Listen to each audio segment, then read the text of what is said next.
Trail talk time. Out on another beauty of a trail. Just breathing in that fresh chi. Vibing in nature right now. And today I wanted to talk about the difference between being alone and feeling alone. Because sometimes we can even be in a group of people, surrounded by people, and feel so alone. And sometimes we can just be alone by ourselves and feel amazing, not feel lonely. So there's certainly a difference between being alone and being lonely. And I think life is all about balance, right? Everybody has to find their own balance, what works for them, what feels best for them. Some people, they find a lot more joy in being around people more often. And some people enjoy being by themselves more often, or at least in smaller numbers, right? There's people who are more extroverted or introverted. And that just means they get, their energy more easily by, if they're extroverted, being in a group of people, and if they're introverted, being by themselves or in a smaller group. And I think a lot of people are actually afraid to be by themselves, though. Many people find their comfort in being around other people and feeding off of that energy, and there's absolutely nothing wrong with that. But what's helped me in my life is to find some more time to be with myself, to find some seclusion, and to start to get to know myself. Because when we're surrounded by people, we are taking on their energy, we're picking it up, and it's influencing us, right? It's influencing our field, our energy field. And we might feel a bit bombarded by all of their thoughts and feelings and emotions and everything. And we might not have a clear vision of who we are. We might not be able to feel into our energy field as clearly. And so I think, some people could use a bit more time alone by themselves. And especially when we're, in nature, there's this beautiful flow when we're in nature, and we're more easily able to tap into our own energy field and start to get to know ourselves, start to hear our own thoughts and that inner guidance, that intuition, and that innate wisdom starts to come through. And I like the quote that, if you only move with the crowd, then you'll only go as far as the crowd is going.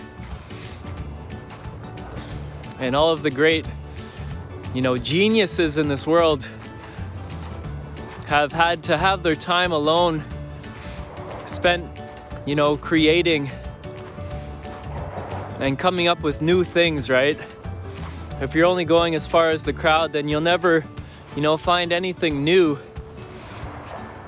It'll be the same old, same old. And it's those who dare to go in a new direction that create new, beautiful things for this world to enjoy.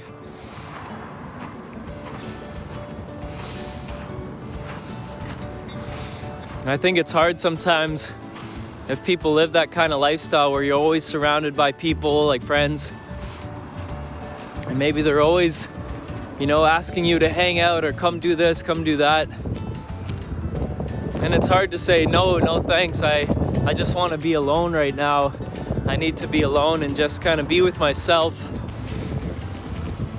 But sometimes we have to do that, right?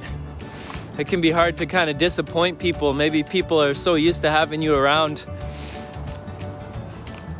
and you don't want to disappoint them or make them judge you or think you're boring or something like that, right? But sometimes we need to, just find that courage within and make that decision for ourselves and give a strong no, right? Sometimes you don't even have to really explain yourself.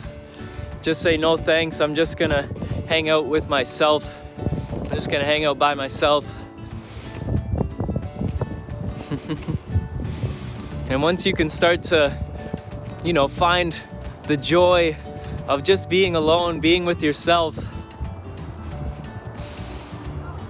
then I feel like you've tapped into your superpowers, right? You don't rely on other people's energy as much anymore. And I think that's a beautiful thing that some people are learning at this time when everybody's, told to social distance. I speak about, definitely we are social creatures. We're a social species that need connection. We need bonds. We need human bonds.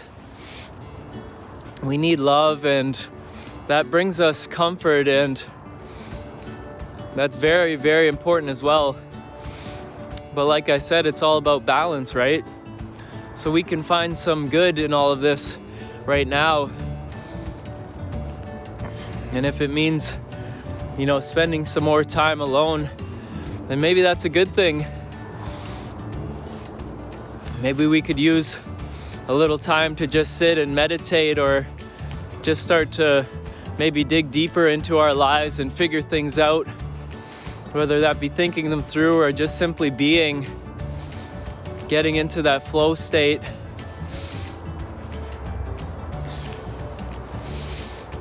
There's such a peace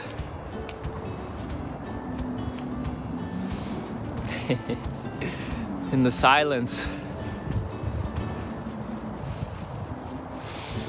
Profound revelations can be found in the silence. And sometimes we have to find that by getting away from all the noise, right? And like I said, getting out into nature is one of the best ways to do that. Get away from the hecticness, the busyness of the city, and all of the commotion that comes with it. And it's so beautiful just to relax in that silence. You'll start to feel your breath more, and listen and feel into your heartbeat, and get in tune with your natural bodily rhythm. And all of a sudden things will start to balance out, and you'll have more clarity, more peace of mind. You'll be able to think more clearly, and this will help to clear your emotional field as well. Sometimes we're just overthinking a lot in life, and that can pull our energy in so many different directions.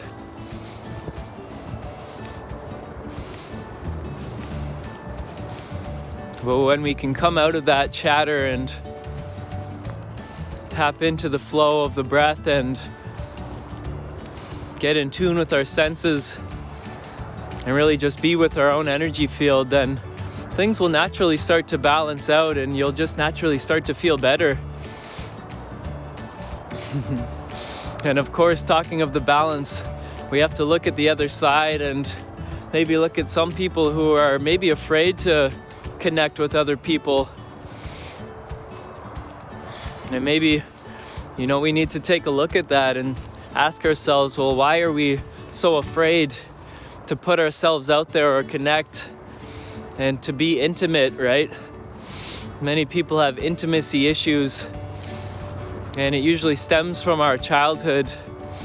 We've had moments of trauma that have made us become afraid of being too attached to people because we think that they're going to hurt us. And so we don't want to get too close. And it's understandable, we build up these defense mechanisms for a reason, to try and, keep this pain away from us, to try and, stop us from reliving or having new traumas. But these are only, helpful to a degree. And at a certain point, we have to move through them and move past them. And it certainly does take courage. But I think the most important part is to just get to know ourselves more, right? Start to figure out where these patterns in our life are coming from. And if we're living in patterns that aren't serving us and aren't feeling good for us, then we can do something about it, right? We can start to question these patterns and get to the root of them and start to pull out those roots so they don't continue growing and open up that spaciousness once again so we can open up to something new in our lives coming about. So yeah, that's all I wanted to share for today. I hope everyone has an amazing day. And whatever, resonates with you in this video, whether you're more of an introvert or more of an extrovert. These are just things that I feel have helped me in my life. I'm somewhere in between the two. But I've definitely needed some moments in my life to be with myself more, get away from the crowd so that I could find out who I truly am. And now I feel, more comfortable in every situation, whether I'm by myself or in a group of people. I don't need to worry. I can relax into my own being and, be confident in who I am. And it feels amazing, not being so attached to people or needy. And at the same time, allowing myself to connect to people and, put myself out there more and be a bit more intimate with people and share the deeper aspects of myself. And trusting that everything's gonna be okay. So yeah, that's all I want to share for today. Have an amazing day. Peace and limitless love.